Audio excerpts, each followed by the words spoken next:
ताउन करेगी, मगर गाय की इजाज़त नहीं है। ईद उल अज़हा की आमद है। मुल्क भर में कुर्बानी के जानवरों की खरीद फरोख्त भी हो रही है। सभी रियासतों के अपने अपने ज़ाब्ते हैं।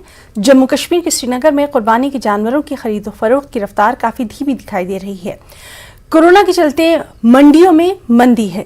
खरीदारों का इल्ज़ाम है कि कुर्बानी के जानवर ऊंची कीमतों में फरोख्त हो रहे हैं। इसकी वजह से कुर्बानी के जानवर उनके लिए खरीदना मुश्किल हो रहा है।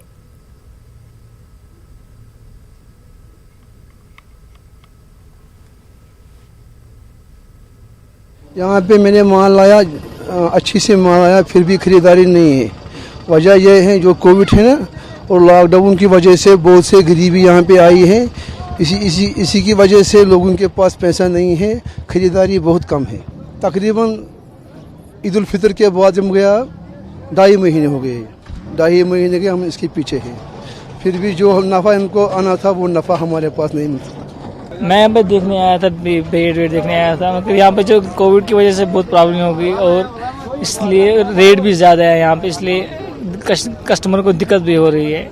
मैंने बहुत जगहों के पास देखा, भेड़ भी देखे, बकर भी देखी, और 290 350 रेट है।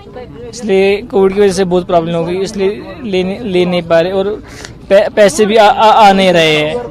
जी बेसिकली आज हम यहाँ आए थे ना भेड़ देखने के लिए, लेकिन जहाँ तक हम यहाँ देख पा रहे हैं तो बहुत महंगाई है यहाँ पर, बड़े महंगे भाव से बेच रहे हैं। ऊपर से कोविड ने भी बड़ी हालत ख़राब कर रखी है लोगों की। तो अगर देखा जाए तो इकोनॉमी भी पूरी तरह से डाउन ही है। तो लेकिन हम फिर भी अब वहाँ से रिलीजियस पर्सपेक्टिव से देखें तो लेना तो ज़रूरी है, करना भी ज़रूरी है। इसलिए हम आज यहाँ पे देखने आए थे कि कैसे कैसे बिक रहे हैं ये भाव। यहाँ बहुत रश होता था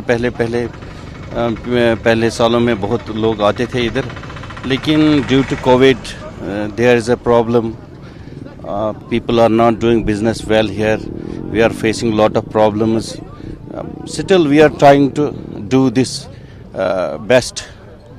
इंशाल्लाह लोग आते हैं, फिर भी आते हैं लोग, बहुत लोग आते हैं।